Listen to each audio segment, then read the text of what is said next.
The marble floor of Aria Music Group's corporate lobby gleamed like a frozen lake under the chandelier's glow, swallowing the sharp echo of Evelyn Hart's heels as she strode through the silence. Her phone screen cast a cold light on her face, fingers flicking through emails with mechanical precision. "If you can play Chopin's Nocturne in C minor," she said, not looking up, her voice a blade wrapped in velvet, "I'll marry you on the spot."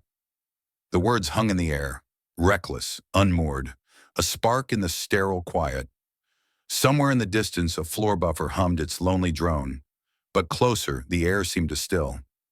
Nathan Cole, broad-shouldered, late 30s, paused mid-motion, his cloth hovering over the grand piano's mahogany leg. The instrument stood like a forgotten altar in the heart of the glass and steel atrium, its black lacquer catching the light like a memory refusing to fade. He polished with a reverence that made the piano seem less like decor and more like a sacred relic, each stroke deliberate, as if he were tracing the outline of something lost. Evelyn's eyes flicked up, catching his silhouette against the gleaming keys. "You hear me?" she pressed, her tone daring him to respond. He rose slowly, one hand lingering on the piano bench, his eyes a strange, shifting hue between storm gray and moss green, meeting hers with an unreadable calm. "I heard you," he said, his voice low, steady, like the opening note of a hymn. "But that's not a piece you play on a dare. It's a confession." Evelyn's eyebrow arched, a flicker of intrigue cutting through her guarded facade. "So, you do know the piece." Nathan didn't answer. He folded the cloth in his hand with the precision of a soldier folding a flag, each crease deliberate, final. Evelyn watched him, her pulse quickening for reasons she couldn't name. Was it the late hour? The weight of another sleepless night in a building she ruled but never truly owned? Or was it the way he looked at the piano, not as a task, but as a lover he'd once known intimately? She scoffed softly, turning on her heel. "Didn't think so," she muttered, the words more for herself than him. The moment dissolved as she stepped into the elevator, swiping her badge with a practiced flick. The doors closed, sealing her into the steel heart of her empire. Alone. By the time Nathan finished wiping the last smudge from the piano's lacquered lid, the building was a cathedral of silence. He glanced around, the atrium vast and empty, then slid onto the bench. His fingers hovered above the keys, not touching, just trembling slightly, as if reaching for a memory buried deep in the ivory. He didn't play. He closed his eyes, letting the silence wrap around him, a silence heavy with ghosts, shaped by years he hadn't dared revisit. The next morning, Sophie Lane, Evelyn's assistant, bustled into the office with a coffee and a stack of reports, her voice a rapid-fire rundown of the day's schedule. But Evelyn wasn't listening. Her gaze drifted past the glass wall to the piano in the lobby below, where a faint smudge on the lid caught the morning light like a whispered secret. She could still see Nathan's hand resting there, the quiet intensity in his eyes. "Sophie," she interrupted, her voice sharp enough to cut through the chatter. "Who's the overnight janitor?" Sophie blinked, caught off guard. Nathan Cole. Third shift. Started 6 months ago. Why?" Evelyn didn't answer. Her eyes lingered on the piano a moment longer, then snapped back to her desk, as if nothing had stirred beneath her polished exterior. But something had. A ripple, faint but undeniable, like the first note of a melody she'd forgotten how to play. That night, long after the last employee had left, Evelyn returned to her office. The building slumbered, but she was restless. Deadlines, investor calls, a gala featuring a string quartet she barely cared about gnawing at her edges. She slammed her laptop shut and found herself drawn downstairs, pulled by a silence that felt alive, magnetic. The lobby lights were dim, casting the piano in a soft halo of gold. And there was Nathan, kneeling before it, polishing the brass pedals with the same tender precision as the night before. She cleared her throat, the sound sharp in the quiet. "I owe you an apology." He didn't flinch, his cloth still moving in slow, deliberate arcs. "For what?" "For being condescending," she said, crossing her arms, her voice softer now, but no less firm. "That Chopin comment was reckless." He paused, his hands stilling. "Most people wouldn't care to remember." I remember everything, Evelyn replied, stepping closer, her heels clicking like a metronome. It's how I stay ahead. Nathan stood, his frame unfolding with a quiet strength. Then you should know Chopin isn't a parlor trick. He's a prayer set to music. Her head tilted, curiosity sparking despite herself. You speak like someone who's played him. A cryptic smile tugged at his lips, fleeting as a shadow. I've played a lot of things, doesn't mean I still do. Why not? She pressed, her voice softer now, searching. Because some things stop belonging to you when you don't need them to survive. His words landed like a stone in still water, ripples spreading through the air between them. Evelyn was quiet, her throat tightening. That sounds like something a man says when he's lost more than he expected. Nathan's gaze held hers, steady, unyielding, a storm of grief and resilience flickering in those gray-green eyes. He nodded once, a gesture so small it felt sacred. Good night, Miss Hart. He turned to leave, but her voice stopped him. Wait. He paused, half turning. She stepped to the piano, her fingers grazing its edge, tracing the curve like a forgotten lover. Do me a favor. Next time I say something reckless, call me out. Do you say reckless things often? He asked, a faint spark of amusement in his tone. Only when I feel something I don't understand, she admitted, her voice barely above a whisper. His gaze softened, like moonlight breaking through clouds. You understood more than you think. You just don't know how to say it yet. The lobby was empty when they left, the security cameras silently capturing the stillness. But no one noticed the faint hum in the air around the piano, as if it had begun to breathe again. The next morning, the cleaning crew found a folded paper on the music stand. No name, just 4 bars of handwritten notes, a fragile melody, half-formed, like a heart remembering how to beat. The gala was meant to be a triumph, a glittering showcase of Araya Music Group's prestige. But as Evelyn stood behind the velvet curtain, her back pressed against the cool concrete wall, the applause felt like a storm trapped in a cathedral, hollow and relentless. Her hands trembled, still tingling from the 3-1-2 minutes of Bach she'd barely survived. The notes had stumbled, bled into one another, her tempo faltering like a heartbeat out of rhythm. Her left hand had frozen mid-phrase, paralyzed by a memory she couldn't name, a shadow from a childhood long buried. The crowd clapped politely, but their whispers stung. Why is she up there? Was that intentional? Is she okay? She wasn't. Evelyn hadn't touched a piano in 18 years, not since her father's voice had carved its verdict into her soul. The gala was supposed to feature a world-class pianist from the Berlin Philharmonic, but a car accident that afternoon had thrown the events team into chaos. The board, half joking, had asked if she could play a little something for the opening. Pride, that cruel deity, had refused to let her bow. So she'd locked herself in a practice room for 4 hours, coaxing her fingers to remember a language they'd forgotten. She should have said no, but pride burns where humility bends. Backstage, she exhaled, unclenching her fists. The last chord still pulsed in her palms, a ghost of failure. She didn't want pity, she wanted air. Slipping out the side exit, the New York night cut through her dress like a blade, sharp and unforgiving. The staff parking lot was nearly empty, save for the low hum of idling vans. Then she heard it, a melody soft as moonlight on water, fragile yet alive. The same piece, Bach, but now played as it was meant to be, each note a breath, each pause a heartbeat. She followed the sound, her heels silent on the asphalt. Behind the loading dock, in a dimly lit storage bay, a weathered upright piano sat forgotten, its keys worn but singing. And there, eyes half closed, posture carved from years of discipline, was Nathan Cole. His fingers moved with a grace that didn't just play the music, it lived it, as if the song had chosen him long ago. Evelyn stood frozen, the cold forgotten, her breath catching. It wasn't just skill, it was intimacy, as if the music knew his secrets and whispered them back. He glanced up, the final chord fading into the shadows.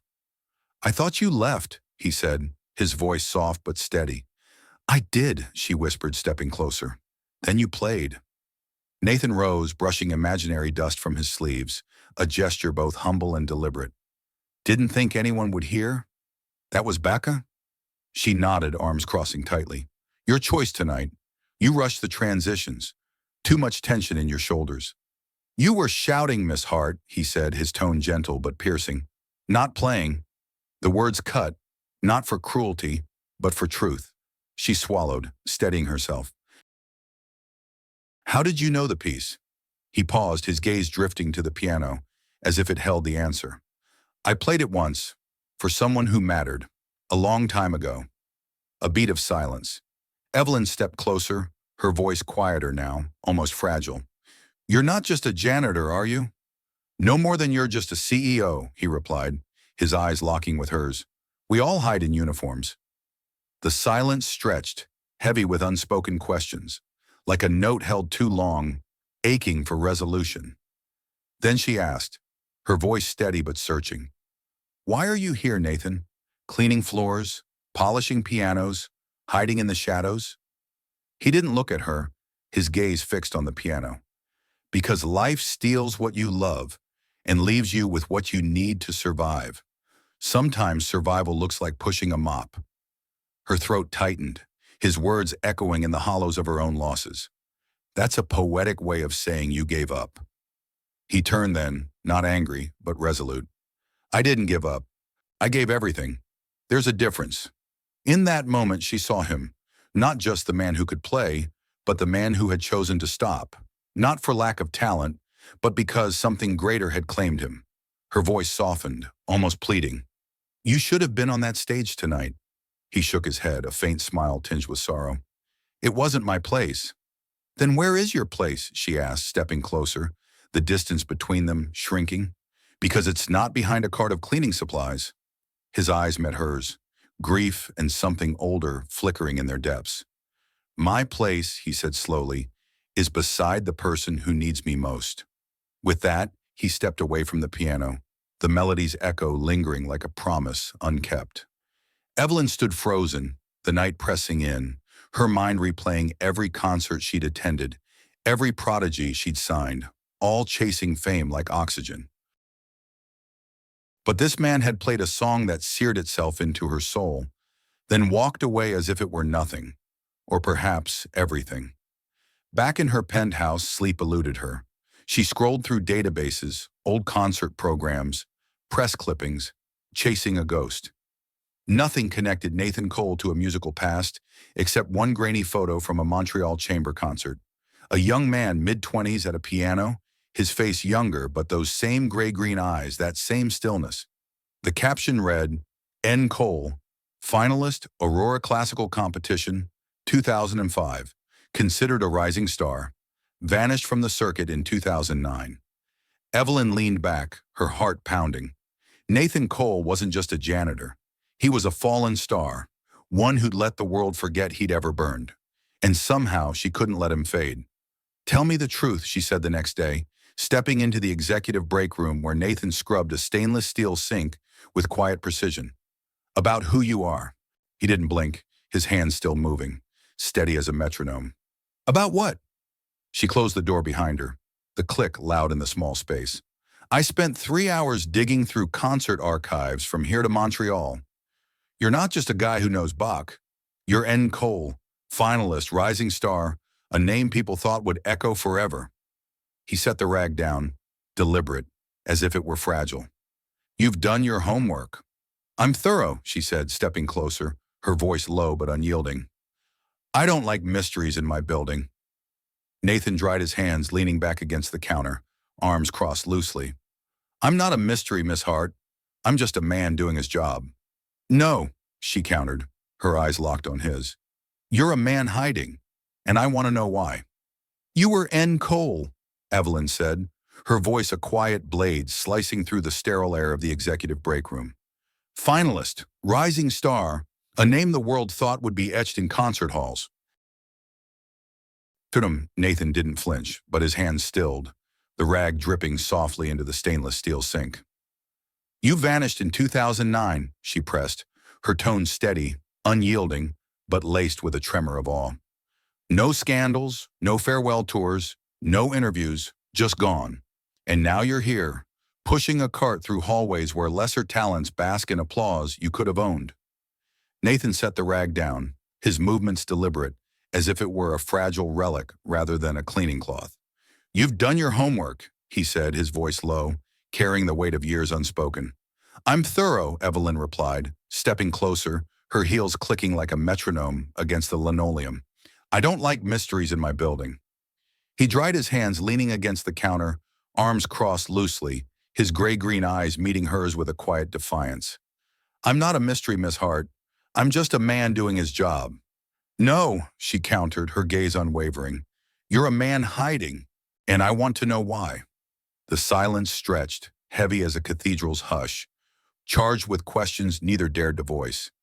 Nathan sighed, a sound like the release of a long-held note. "Have you ever lost everything that made sense in a single moment?" he asked, his eyes drifting to a place she couldn't follow.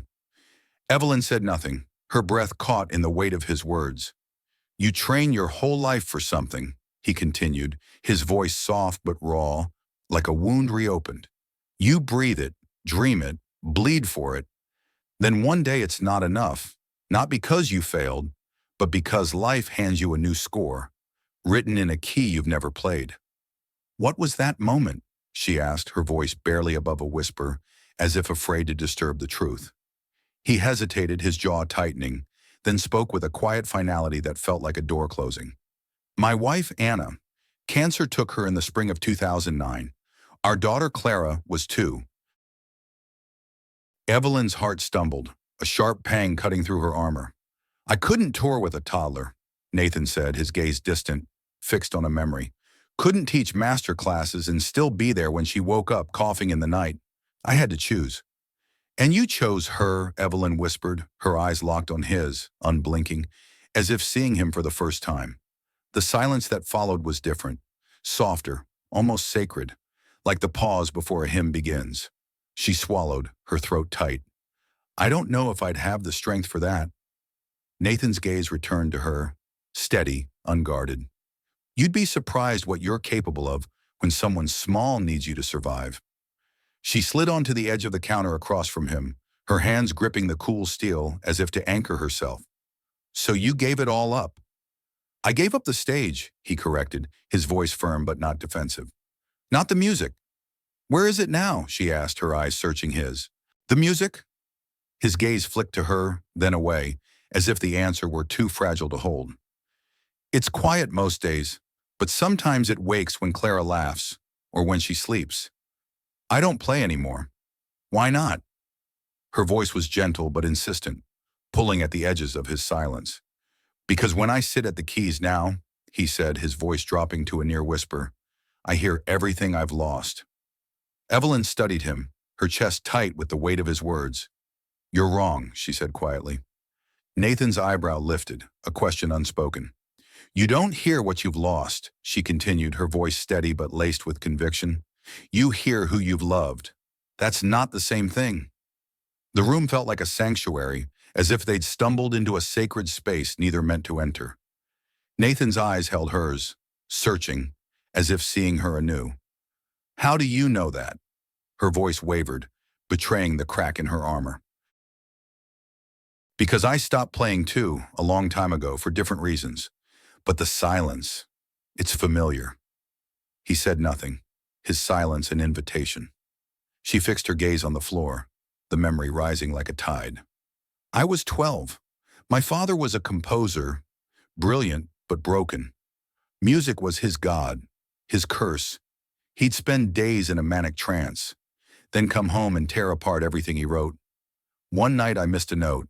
He said, 'Don't touch that piano again until you're worth hearing.' I never played after that."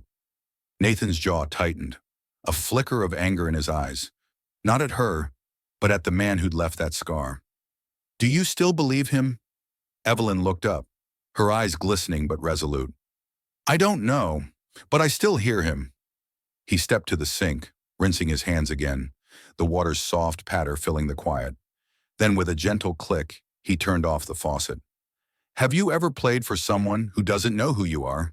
"No," she admitted, her voice small.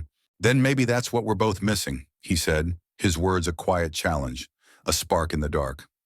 The next night, past midnight, the Aria Music Group lobby was a cathedral of shadows, the grand piano gleaming under the pendant lights like a beacon. Evelyn sat at the bench, her hands hovering over the keys, trembling with the weight of 18 silent years. Then tentatively, she played. The first notes stumbled, halting, like a voice unused to speaking, but her fingers remembered what her mind had buried. They moved, cautious but alive, weaving a fragile melody. Then another pair of hands joined hers, not commanding, not showy, but steady, lifting her notes where they faltered, weaving a harmony that felt like a second chance. She didn't look up. She didn't need to. Nathan sat beside her, his expression unreadable, his fingers dancing as if the past hadn't carved its wounds into them both. Together they played, a patchwork of broken rhythms and half-forgotten scales. Yet somehow it was beautiful, raw, like a heart relearning its beat. When the last note faded, they sat in silence, the air thick with something unspoken.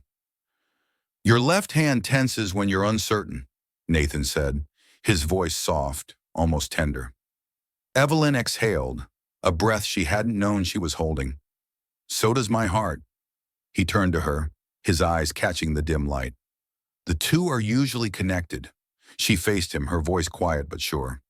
"What was that piece we just played?" "I don't know," he said, a faint smile tugging at his lips. "We made it up." Her smile wasn't the polished boardroom mask, but something real, weary, warm. "Maybe we should finish it someday." Nathan nodded, his gaze steady. "Maybe we already started." As Evelyn rode the elevator to her office, the hum of the machinery felt different, softer, like a key turning in a long-locked door.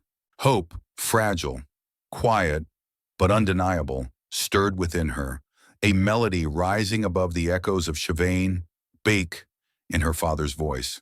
For the first time in years, she heard something new, a song that didn't belong to Loss, but to her.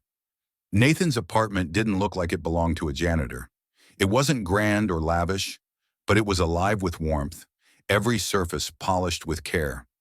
A worn couch sat beneath a wall adorned with framed sheet music, their edges curling like memories refusing to fade. A second-hand bookshelf sagged under the weight of classical scores and children's books, their spines creased from love. The faint scent of cinnamon hung in the air, mingling with the soft whistle of a tea kettle from the back. But the heart of the small living room was an upright piano, modest yet cherished, tucked beneath a window where sunlight fell like a golden curtain. Evelyn hadn't meant to come inside. She'd only walked Nathan home after an impromptu dinner. Burgers, nothing fancy. But Clara had tugged her hand, eyes bright with excitement. "Come see my music wall." Before Evelyn could protest, she was inside, her gaze locking on the piano, its presence as commanding as a heartbeat. "That's where it started," Nathan said quietly, stepping past her with 2 mugs of tea, the steam curling like a melody. Clara took her first steps toward that bench. "I was practicing Chopin." She let go of the coffee table and walked straight to the music. Clara beamed, her small face alight with pride. "I touched the low C. It was magic." Evelyn smiled, sipping her tea, the warmth spreading through her chest. "It smells like memories in here." Nathan sat across from her, his eyes softening. "That's what grief is most days. Memory with sharp edges." Clara skipped over, clutching a thick folder, its edges frayed, music paper spilling out like secrets. "Daddy's songs," she announced. Well, half of them. He says most are sleeping." Evelyn raised an eyebrow. "Sleeping?" Nathan rubbed the back of his neck, a sheepish gesture. "Unfinished ideas I never chased down, melodies I was too tired, or too scared, to complete." Evelyn took the folder gently, her fingers brushing the worn cover. The first page held a delicate melody, handwritten in pencil, notes spiraling across the staff like whispers of a life left behind. It stopped mid-phrase, abrupt, unfinished. "You wrote this," she said, her voice soft with awe. He nodded, his gaze distant. "A lifetime ago." "It's beautiful," she said, tracing the final measure with her fingertip. "But it stops too soon." Nathan shrugged, a gesture heavy with resignation. "So did a lot of things." The silence that followed was dense, speaking volumes neither dared to voice. Then Clara's small voice broke through, soft but clear. Daddy used to play at night when he thought I was asleep. I always listened. Evelyn turned to her, heart softening. Do you play too? I try, Clara said, her pride shining through. But my fingers are short. They'll grow, Nathan said, his voice warm with love. And they already know more than most people's hearts. Later, after Clara had gone to bed, humming a tune as she drew pictures of knights and pianos with wings, Evelyn found herself at the piano bench. She sat beside Nathan in the half-light, the open score glowing softly under the lamp. Why this one? She asked. Why not finish it? He was quiet for a long moment, his fingers tracing the edge of the bench. Because I wrote it for someone I never got to say goodbye to, he said finally, his voice thick with unspoken grief. Finishing it felt like letting her go. Evelyn didn't ask who. She didn't need to. She placed her hand on the keys, tentative, careful. I think, she said slowly, some songs aren't meant to be endings. They're meant to be open doors. Nathan looked at her, a spark flickering in his eyes. You think I should finish it? No, she replied, her voice steady but warm. I think we should. A breath, a pause, a moment where the world held still. Then, like leaves caught in the same autumn breeze, their hands moved together, filling the blank bars with notes, testing variations, building layer upon layer of sound. Not perfect, but true. It wasn't about mastery anymore. It was about presence, about two souls daring to sing again. At one point, Nathan paused, his fingers hovering. You modulated early. I know, Evelyn smiled, a quiet defiance in her eyes. It felt right. He shook his head, a mock disapproval softened by a grin. You're breaking the rules. Rules never raised a child alone, she said softly. Rules didn't hold you together when your world fell apart. Nathan's gaze softened, his voice almost a whisper. No, but music did. The clock struck midnight, its chime a gentle reminder of time's passage. Nathan stood, stretching. Clara's appointments are early tomorrow. Evelyn nodded, rising, her heart fuller than it had been in years. Thank you for all of this. He walked her to the door, but before she stepped out, she turned, her voice steady but vulnerable. I've been thinking about what you said, about survival, sacrifice, and I realized something. What's that? He asked, his eyes searching hers. You didn't just give something up, she said. You gave yourself away, piece by piece, to build something bigger than you. Nathan was silent, his throat tightening. You're not unfinished, Nathan, she continued. You're just waiting for the right person to turn the page. He swallowed hard, his voice barely audible. Maybe it's time. Good night, Mr. Cole, she said, stepping into the hallway, her heart pounding with a fear and aliveness she hadn't felt in years. Good night, Miss Hart, he replied, a faint smile breaking through the weight of his grief. As the door closed, Evelyn felt the world shift, not because of who he was, but because of who she was becoming beside him.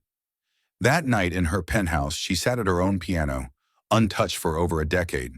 She lifted the lid, her fingers trembling as they found the keys, and finished the phrase he'd started. A single note, fragile but defiant, echoing into the silence. Her next visit wasn't planned. She told herself it was just a detour after a client meeting uptown. But the truth was sharper. The silence in her penthouse had grown deafening, a void only filled by the people who made her want to listen. When Nathan opened the door, Clara barreled into her with a hug that nearly toppled her purse. You came back, the girl beamed, her eyes bright as stars. I was practicing the new piece. I gave it a title. Evelyn crouched to her level, smiling. Yeah? What is it? Clara held up a sheet of paper, bold, colorful letters scrawled across it, the melody that never fades. Nathan raised an amused eyebrow from behind. Her naming skills are dramatic. Evelyn's smile widened, genuine, unguarded. No, she understands something most composers forget. Real music doesn't end when the notes stop. Clara twirled, giggling. I knew you'd get it. They gathered around the piano, daylight streaming through the window, bathing the room in gold. Evelyn noticed Clara's posture, surprisingly poised, her small fingers resting lightly on the keys. Nathan sat beside her, adjusting her wrist with the tenderness of a craftsman shaping something sacred. "Ready?" he asked. Clara nodded, her left hand starting an offbeat pattern. "I hear it in threes, not fours." Evelyn tilted her head, intrigued. "You hear that?" Clara shrugged, modest but confident. "It's just there if you listen with your eyes closed." Nathan grinned, pride softening his features. "She's got what they call an absolute ear. Knows when a note's even a quarter tone sharp." Evelyn crossed her arms, watching Clara play a broken arpeggio like she was unlocking a hidden map. "You didn't tell me she was gifted." "She's not a trophy," Nathan said, his voice firm but warm. "She's just Clara." Evelyn met his eyes, her heart swelling. That's the most beautiful thing a parent can say. After practice, Clara curled up on the sofa with a sketch pad, drawing her whimsical figures, pianos with wings, music notes shaped like hearts, a woman with flowing red hair labeled Queen Evelyn. Evelyn laughed, her voice light with surprise. "I've never been royalty before." "You wear high heels like a queen," Clara said simply. Nathan walked in with hot chocolate, setting it down with a smile. "She only calls people queen when they make her feel safe." Evelyn blinked, touched. "That's a high compliment." "She doesn't say it often," Nathan said, his tone quiet, reverent. Clara looked up, her voice soft. "I used to call Mommy that too." Ah, the room fell silent. Not awkward, but sacred, a moment where the air itself seemed to hold its breath. Evelyn sat beside Clara, her voice gentle. "Do you remember her?" "Little things," Clara whispered. She smelled like orange tea, and her voice sounded like lullabies. "Sometimes when Daddy plays slow songs, I think she's in the room." Evelyn reached out, brushing a strand of hair from Clara's forehead. "She sounds like someone who left a lot of love behind." "She did," Nathan said from the doorway, his voice steady but carrying an ache that had learned to echo softly instead of scream. Later, when Clara napped, Evelyn wandered to the bookshelf, her fingers grazing worn bindings. Old programs, photos of Nathan and Clara at parks, hospital waiting rooms, birthday cakes with uneven candles. A faded journal caught her eye, a red ribbon tucked inside.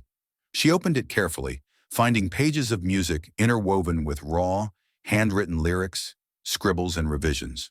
A phrase repeated like a mantra. "What we lose becomes what we love deeper." She turned to Nathan, holding up the journal. "You wrote lyrics, too." He nodded, pouring tea, avoiding her gaze, before the silence got too loud. "You should finish these," she said, her voice soft but firm. "They're beautiful." "I wrote them when Anna was in the hospital," he said, his eyes distant. "I couldn't fix her, but I tried to give her a lullaby strong enough to stay." Evelyn's throat tightened. "Did you ever sing it to Clara?" "Once," he said, his voice breaking. "She cried, said it sounded like goodbye." Evelyn sat beside him, the journal still in her hands. "Maybe now it could sound like home." A pause, heavy with possibility. Then Nathan spoke, his voice barely audible. "She's getting worse. More attacks lately. Shorter breath. Her color fades faster. The doctors talk about options, but—" "You can't afford them," Evelyn finished, her heart sinking. "I can't afford to hope," he said, his voice raw. "That's the cost that scares me most." For once, Evelyn's instincts didn't leap to solutions. No checks, no referrals, no private jets. Instead, she met his gaze, steady, unafraid. "Then let me sit with you in that fear. You shouldn't have to carry it alone." Nathan's jaw clenched, his eyes glistening. "I'm not used to people standing still when things get hard." "Then I'll be the first," she whispered, her voice a vow. That night, as Evelyn prepared to leave, Clara stirred from her nap. Evelyn knelt beside her, whispering, "Do you want me to tuck you back in?" Clara nodded, sleepy-eyed, her small hand reaching for Evelyn's.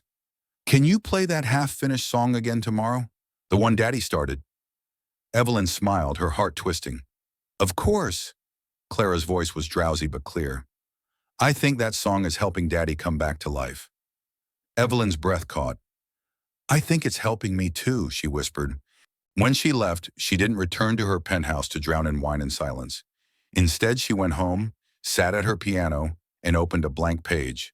She wrote the first line of a new melody, and beneath it, in cursive, "For the girl with the perfect ear and the father learning to listen again." It started as a whisper, a grainy video clip shared in a group chat, passed between interns like a secret. By noon, a wildfire had ignited within the glass tower of Araya Music Group. A 38-second video clip, born in a whispered group chat, had spread like embers through every floor, from the cramped cubicles of accounting to the gleaming executive suites where ambition hung thick in the air. The caption pulsed with poetry: "When the janitor plays a duet with the CEO, and the piano remembers." Beneath it, a provocative sting. 3 unspoken words: music, love, fire.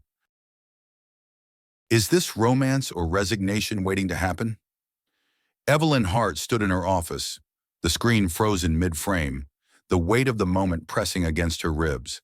The video captured her and Nathan Cole at the lobby's grand piano, her fingers tentative on the keys, his hands weaving a soft harmony beneath, their eyes meeting in a fleeting glance that spoke louder than words.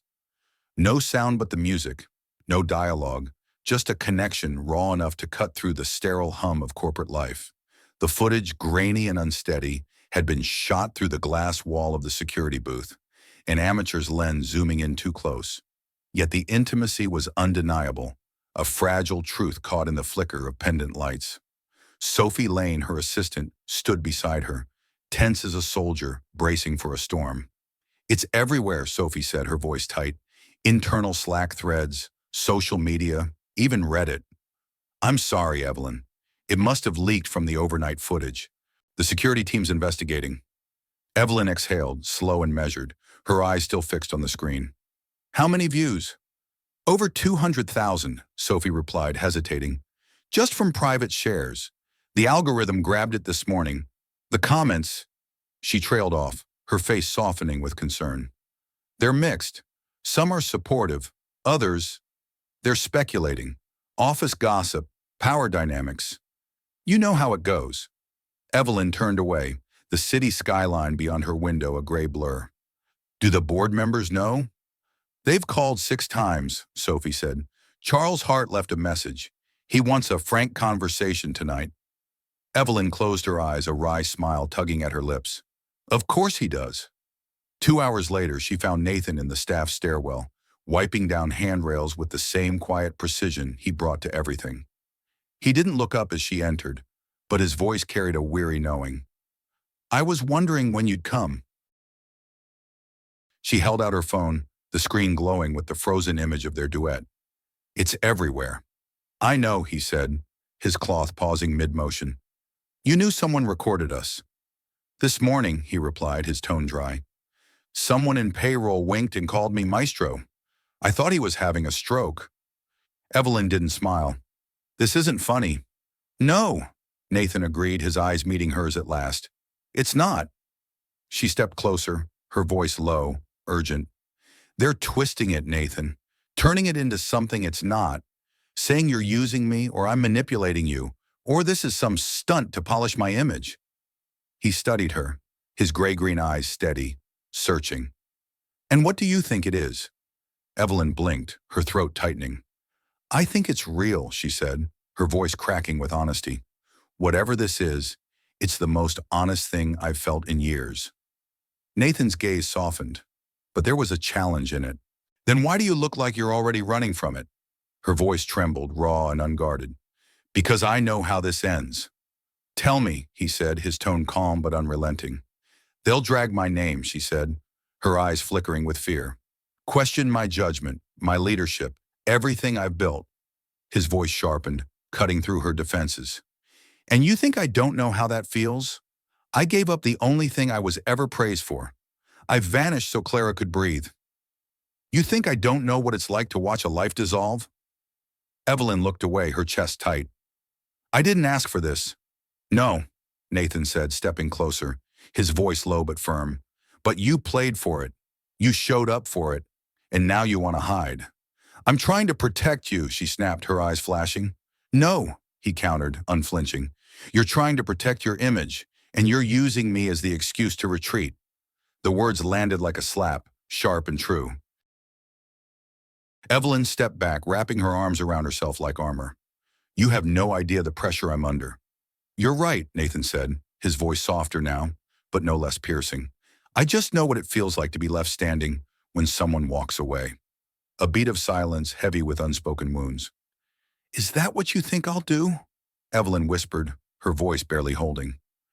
I don't think it, Nathan said, his eyes locked on hers. I see it. The next morning, headlines scorched the trade sites. Power ballad or power imbalance. CEO Evelyn Hart caught an intimate moment with Janitor. Aria Music Group faces backlash over workplace boundaries. Viral duet sparks ethics inquiry. Inside the glass tower, whispers trailed Evelyn like shadows, their weight heavier than words. She didn't need to hear them. She felt them, sharp as glass underfoot. The board meeting was set for 4 p.m. Evelyn arrived 20 minutes early, taking her place at the head of the table, her posture unyielding, her navy suit devoid of jewelry or pretense. This wasn't a negotiation. It was a reckoning. One by one, the board members filed in, their faces taut with unease. Charles Hart, chairman and her late father's brother, entered last, his expression as cold as the walnut table between them. Evelyn, he said curtly, taking his seat, we need to address the optics. She met his gaze unflinching. I'm aware. He nodded toward a legal packet on the table, its edges crisp, final. We've drafted a mutual separation agreement. You step down quietly. In return, we protect your reputation, your severance, and give the press a clean version of your exit. Claire Vaughn, VP of Marketing, chimed in, her voice measured but sharp. We can spin it as your choice, a pursuit of personal growth, perhaps a pivot to philanthropy. Music outreach programs, maybe. Evelyn didn't blink. You want me to lie? We want to protect the company, Charles corrected, his tone icy, and frankly, to protect you. Evelyn leaned forward, her voice cutting through the room like a clear, resonant note. You want me to erase the truth because it makes you uncomfortable, because I sat at a piano and felt something real beside someone who doesn't wear a suit. Claire's voice hardened. You're not being asked to apologize for feelings. You're being asked to take responsibility for the risk you've introduced. There's no risk in loving people, Evelyn said, her words ringing with quiet defiance. The risk is pretending you don't. The silence that followed was heavy, a cathedral's hush before a storm. Charles closed the folder with a snap. If you reject this, we'll proceed with a vote of no confidence. You'll be removed with cause. That affects your severance, your legacy. Evelyn exhaled, her fingers steady despite the weight of his words. I've carried this company through lawsuits, market crashes, artist meltdowns. I've worked 18-hour days, built brands that defied expectations, mentored interns who became VPs, and now you want me gone because I love someone you didn't see coming. Her voice softened, but its edge remained. Let me ask you something, Charles.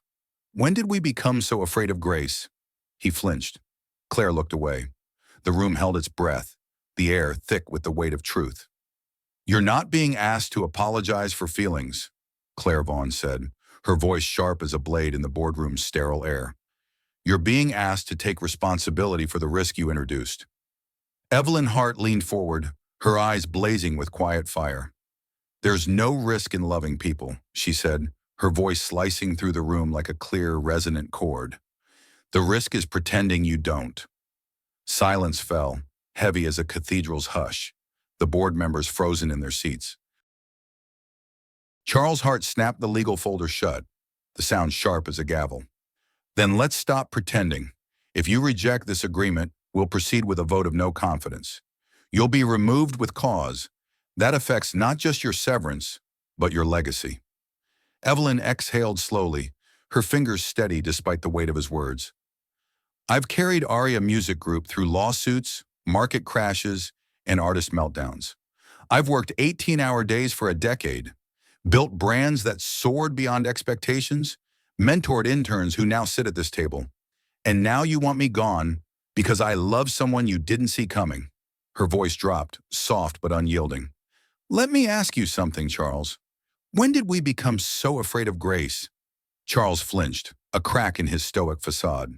Claire looked away, her gaze falling to the polished walnut. Evelyn stood, her navy suit a quiet rebellion against the room's cold formality. I'm not signing your lie, and I'm not begging to stay. If being human costs me this seat, I'll build a better one. Somewhere people like Nathan Cole don't have to vanish to survive. Somewhere music still breathes. She reached into her bag and placed a small envelope before Charles, its edges worn but deliberate. What's this? He asked, his voice tight. A personal donation to the Aria Foundation, Evelyn said, for music education for underprivileged kids. Name it what you want, but don't let it fade. She turned to the room, her gaze sweeping over faces she'd once fought to impress. I'm leaving, not because I'm ashamed, but because I've remembered who I am. No one moved as she walked out, her heels echoing like a metronome counting down to freedom. She left her nameplate behind, offered no goodbyes. Some endings don't need punctuation, only purpose. Outside, Evelyn stood before the mirrored glass of Aria's tower, her reflection staring back, unfamiliar yet alive. 10 years ago, she'd entered this building hungry, ambitious, brilliant, and achingly alone. Now she was awake, her heart beating to a rhythm she'd thought long silenced. As she stepped onto the sidewalk, the afternoon light bathed her in gold, and she didn't feel like she was falling. She felt like she was coming home. That night, she found Nathan on a park bench beyond the hospital gardens, headphones draped around his neck, his gaze lost in the horizon's fading glow. She sat beside him, the silence between them warm, alive. After a moment, he spoke, his voice low. You're not wearing the armor today. I left it in a boardroom downtown, Evelyn replied, a faint smile tugging at her lips. He glanced at her, his gray-green eyes searching. What happened? I resigned. A long pause, the breeze carrying the scent of damp earth. They'll regret it, Nathan said. No, Evelyn said softly, but I won't. He turned to her fully, his expression softening. You're different. I remembered something, she said, her voice steady but warm. A title means nothing if it costs you the music inside you. Nathan looked away, his voice barely audible. I didn't want to be the reason you lost everything. You weren't, she said, her hand finding his. You were the reason I found it. He went still, her words settling like a melody unresolved. I watched you fight for Clara, she continued, her voice thick with emotion. Heard you play music you hadn't touched in years. Saw you rebuild your soul note by note. And somewhere in that, I realized I wanted to play again. Not just the piano, but life. A breeze stirred between them, soft as a whispered chord. Nathan's voice was quiet, almost reverent. She's going to Boston tomorrow. I know, Evelyn said, her eyes meeting his. She's scared. So are we. But we do it anyway. That's what love does. He smiled, a rare, unguarded exhale, the first true release she'd seen in weeks. Evelyn reached into her coat pocket, pulling out a small envelope. What's this? Nathan asked, his brow furrowing. An invitation, she said, her voice steady but warm. He opened it, revealing a handwritten card. A celebration of new beginnings, featuring Nathan Cole. Live at Serenity Hall. One night only. Proceeds to benefit the Clara Song Foundation for pediatric music therapy. He stared, stunned, the card trembling in his hands. Evelyn, I haven't played for an audience in years. Then let them meet you, she said, her eyes locking with his, unwavering. Because people need to hear what healing sounds like. He held the card like it was sacred, fragile. Why me? Because your music is proof that broken things can still sing. Nathan swallowed hard, his voice barely a whisper. What if I fail? She reached for his hand, her grip steady, warm. Then fail in front of people who love you. That's the safest kind. Sort of. They sat in silence, but it wasn't empty. It was filled with promise, like a melody waiting to bloom. As the sun dipped low, Nathan whispered, Do you think she'll be okay? Evelyn squeezed his hand, her voice soft but sure. I think she's got the strongest heart I've ever met, just waiting for a melody worth growing into. The apartment was too quiet for a Saturday morning, the stillness heavy with anticipation. Nathan stood in the doorway of his tiny kitchen, staring at a folded piece of paper Clara had left on the counter. It wasn't her usual scribbles or crayon-streaked napkins. This was different, deliberate, addressed in shaky block letters. To Daddy, from Clara, but serious this time. His hands trembled as he opened it. Dear Daddy, if I don't wake up after Boston, don't be sad. I know I was your song, but you're mine too. So if I can't finish our song, promise you'll play it for me one day. Not alone, but in front of people, like Mommy used to say, where love can echo. Tell Miss Evelyn thank you for finding your music, and tell her I think she's pretty, even when she's mad. P.S. I put something under the piano. It's for when you're ready. I love you more than marshmallows. Love, Clara, the bravest girl you ever met. Nathan sat, the letter trembling in his hands, the air thick with grief and love. His eyes drifted to the upright piano in the corner, dusty but never unloved. He knelt beside it, prying open the warped wood panel beneath the keys. Inside, tucked in a jewelry box that once held Anna's treasures, was a single brass key and a sticky note. Use this when you feel like being loud again. A heart, a doodle of him at a piano, and a smiley sun over the word loud. He laughed through tears, the sound raw, alive. The key wasn't just a key, it was the spare to Serenity Hall. Serenity Hall was more myth than venue, a tucked-away sanctuary at the edge of the city park, once a haven for lost souls and music students too broke for Carnegie. Shuttered for years, it had been quietly revived by a nonprofit Evelyn had funded under a pseudonym. When Nathan stepped inside, he expected emptiness, but the air hummed with something waiting. A grand piano stood at center stage, its surface gleaming despite the room's age. But it was the letter on the bench that stopped him, her handwriting unmistakable. Nathan, I didn't know how to mend what was broken between us. Maybe it doesn't need mending, just music.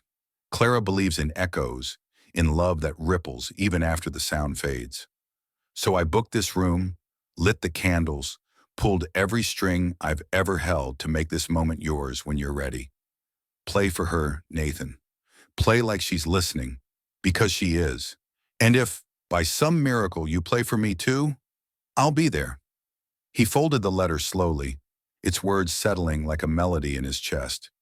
He sat staring at the keys. Once he'd played for record labels, concert halls, critics chasing dreams that now felt like another man's life. This time, he would play for Clara.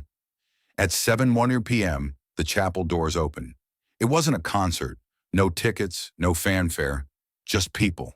Dozens, then hundreds, drawn by the viral video, by whispers of a janitor whose fingers healed. A nurse who'd held Clara's hand through her worst nights, Sophie from area, the security guard who'd slipped Nathan extra mints, even Claire Vaughn, stripped of her boardroom armor. And Evelyn, standing quietly in the back, no camera, no press, just presence. Nathan stepped onto the stage, silent, his presence enough. When his fingers touched the keys, the room exhaled, and the music that poured forth wasn't polished or perfect. It was pure, raw, a tapestry of hospital nights, mop and bucket, Clara's first word, Anna's final breath, and Evelyn's eyes when she said, "You were the reason I found it." The song had no name, needed none, needed. It carried every moment he'd lived, every wound he'd carried, every hope he'd dared to hold. The room wept, not from sorrow, but from truth. Midway through, Evelyn moved to the front row, her eyes steady, listening as if the music were rewriting her soul. Nathan, without looking up, let the notes whisper, "This is for you, too." When the final chord faded, the room didn't applaud. It stood still, as if no one dared disturb the sacred silence. Then, one by one, they placed candles at the stage's base, dozens of flickering lights, each an echo, each a piece of Clara. Later, on the empty stage, Evelyn sat beside Nathan, the air still humming with the song's resonance. "Do you think she heard it?" he asked, his voice fragile.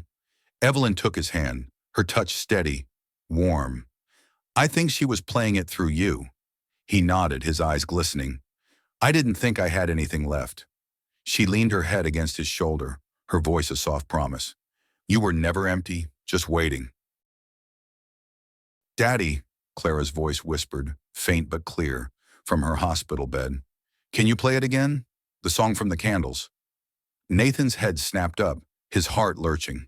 She was awake, her voice free of the haze of medication, her eyes ringed with pale shadows, bright with a hope he hadn't seen since her illness began.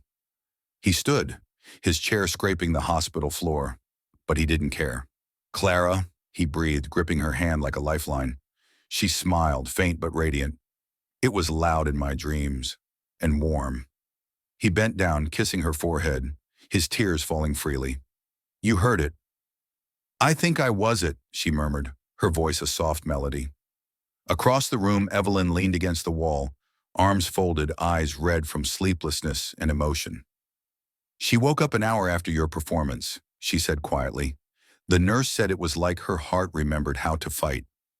Nathan turned to her, his voice trembling. I don't know what to say. Then don't, Evelyn said gently. Just stay here with her. That night, Clara stayed awake longer than she had in months, sipping broth, playing gently with a teddy bear, even convincing a nurse to let her color on a clipboard. Nathan stayed by her side, humming their unfinished lullaby, its notes weaving through the sterile air. Clara looked up, her voice sleepy but sure. You didn't quit, Daddy. Not music, not life, not me. He blinked, his throat tight. I thought I did, but I was wrong. She grinned, her eyes drooping. Miss Evelyn was right. Love echoes, even in silence. A week later, Clara was transferred to the Hopewell Heart Institute in Boston. Evelyn orchestrated everything. Logistics, specialists, a cozy apartment nearby for Nathan to stay during her recovery. It wasn't charity. It was an investment in love, in healing, in what no spreadsheet could measure. Nathan tried to protest, to repay her, but Evelyn stopped him each time. I've spent years buying silence, she said one night as they walked through the city, the street lamps casting a soft orange glow. Donating to causes to quiet my guilt. But this, helping you, helping her, this is the first time I've built something worth hearing. Nathan looked at her, his eyes catching the light.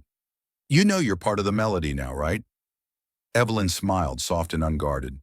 I was hoping you'd say that. The night before Clara's surgery, Evelyn joined Nathan and Clara for a quiet dinner in the apartment. Soup and grilled cheese, made lavish by cloth napkins in Clara's eyes. Midway through, Clara turned to Evelyn, her gaze direct. Do you love my dad? Evelyn choked on her water, her cheeks flushing.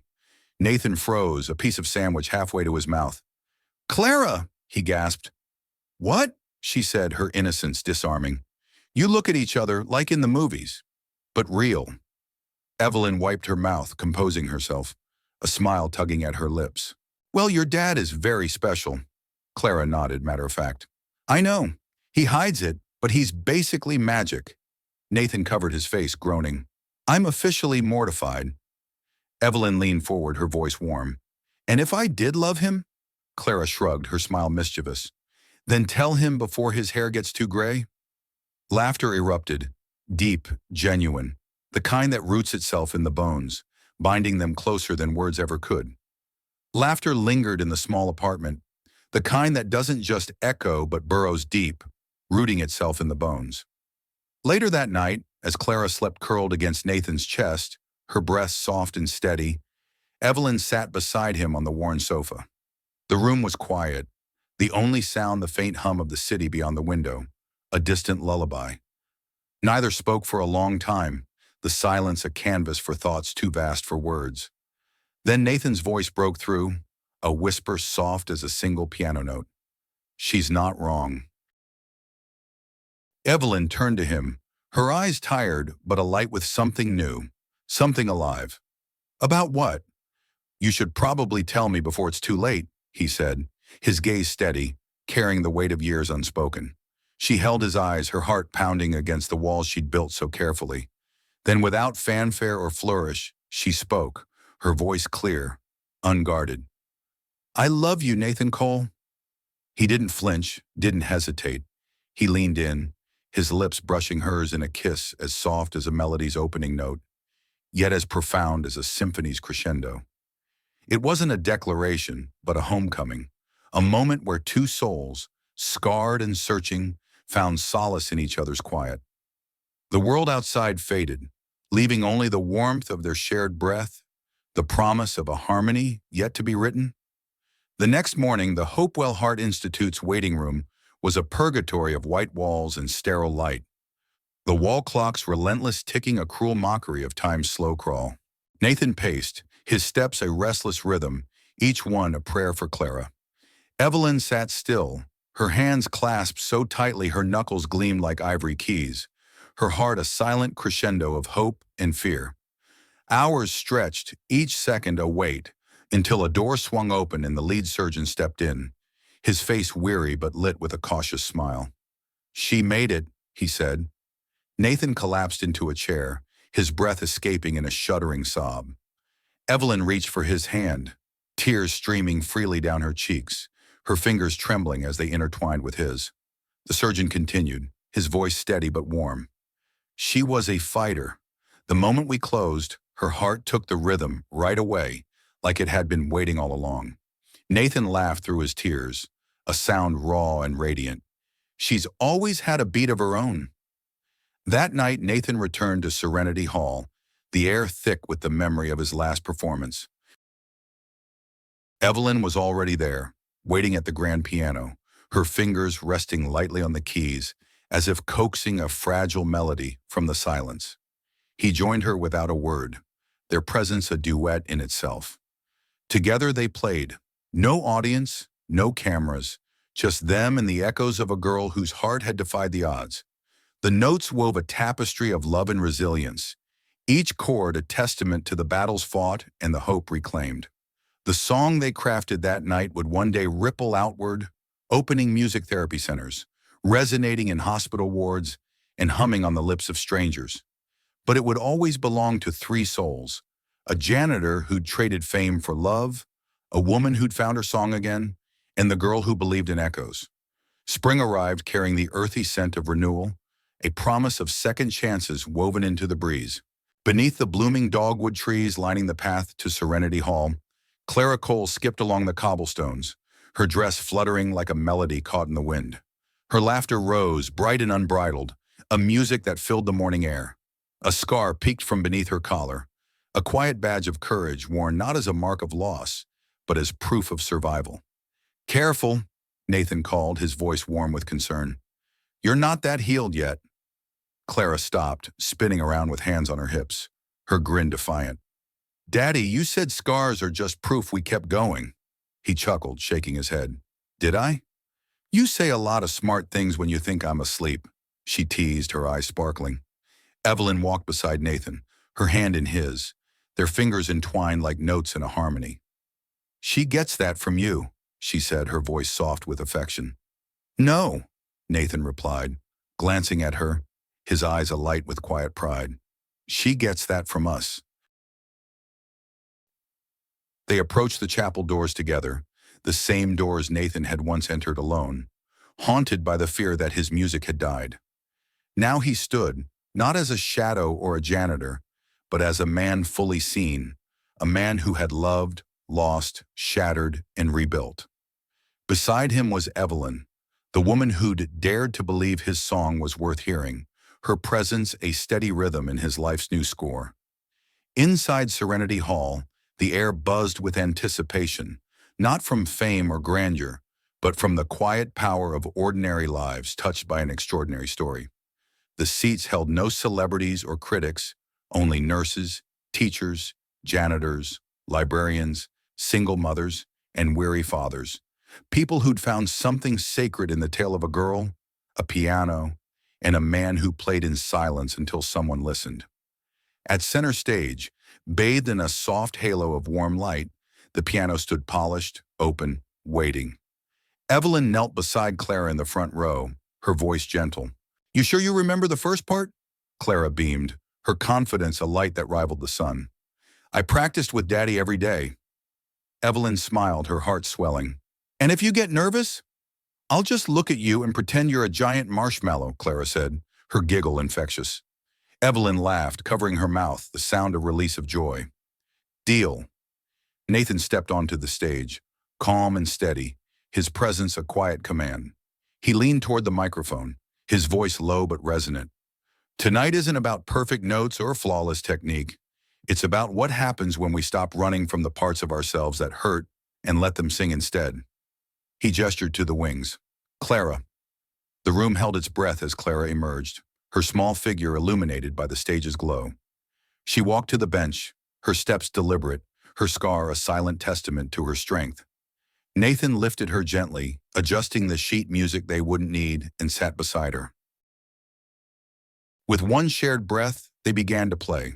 The melody unfolded slowly, tentative at first, like a heart relearning its rhythm, then bloomed, each note building on the last, a foundation of love and resilience, like bricks forming a home.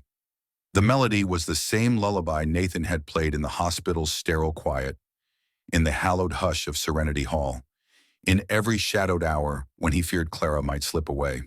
But this time, Clara led the way, her small fingers dancing across the keys with a courage that belied her fragile frame.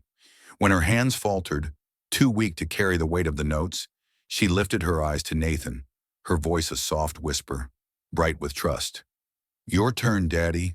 Nathan took over, his fingers moving not as a performance but as a prayer, each note a vow etched in ivory. The music flowed like a river, steady and sacred, carrying the weight of hospital nights, whispered lullabies, and a heart relearning to beat. As the final note loomed, he paused, turning to the crowd with a single nod, his eyes glistening with unspoken gratitude. From the back, a string quartet rose, their bows trembling with anticipation. A children's choir stood, their voices poised like candles in the dark. And suddenly, the room was no longer a mere audience. It was part of the song. The harmony swelled, a tide of sound that lifted every heart. Voices intertwined, some audience members wept silently, others clasped hands, and some closed their eyes, letting the music wash over them like a benediction. It wasn't a song they knew by memory, but by meaning, a melody of forgiveness, of hope reborn, of broken hearts mended and daring to beat louder. It was the sound of survival, of love that refused to fade, of ordinary lives made extraordinary by the courage to keep going. When the last note dissolved, no one rushed to leave. The crowd lingered, as if stepping outside might shatter the fragile magic woven into the air. Clara, clutching a single white lily handed to her by a stranger, turned to Nathan, her eyes wide with wonder. Do you think Mommy heard us? Nathan knelt, meeting her gaze, his voice thick with love. I think she wrote the bridge, sweetheart. Outside, Evelyn leaned against the chapel doors, the night air cool against her skin. She watched Nathan with a gaze soft yet full, her heart echoing the melody still humming in the crowd. When he reached her, she didn't speak, only reached out, her fingers brushing the corner of his mouth where a tear had dried, a silent testament to his courage. I knew your silence wasn't empty, she whispered, her voice a gentle chord in the dark. He took her hand, pressing it to his heart, its steady rhythm a counterpoint to the night. You filled it, he said, his voice low, resonant with truth. She tilted her head, a faint smile breaking through. So what happens now? Nathan's gaze swept the chapel, the blooming dogwoods, the people still humming their song. I think we keep playing. In the weeks that followed, Nathan launched the Clara Song Foundation, a beacon to bring music therapy to underfunded hospitals, schools, and community centers across the country. Evelyn left the boardroom's polished armor behind, joining not as a CEO but as a co-founder, a pianist, a woman who'd rediscovered the power of a single note. They didn't chase fame, wealth, or applause. Instead, they built a life of quiet concerts in small rooms, Sunday mornings thick with the scent of pancakes, and letters from children who felt heard for the first time. Each night before Clara drifted to sleep, she'd tug at Nathan's sleeve. Play me the song, Daddy, the one that found me.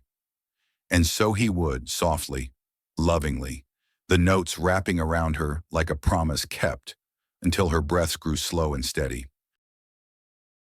Because some stories don't end, they echo, rippling through time, carried by love's quiet courage. And now we turn to you, wherever you are, holding this story close. Where in the world are you reading this? Share a whisper of your place, your heart, because your presence here matters more than you know. If this tale stirred a memory, rekindled a love, or simply gave you a moment to smile, consider joining us for more. There are countless stories waiting, stories that heal, stories that sing. Thank you for sharing your time with us. Until the next melody, stay kind, stay brave, and remember, the quietest souls often play the loudest songs. You just have to pause and listen.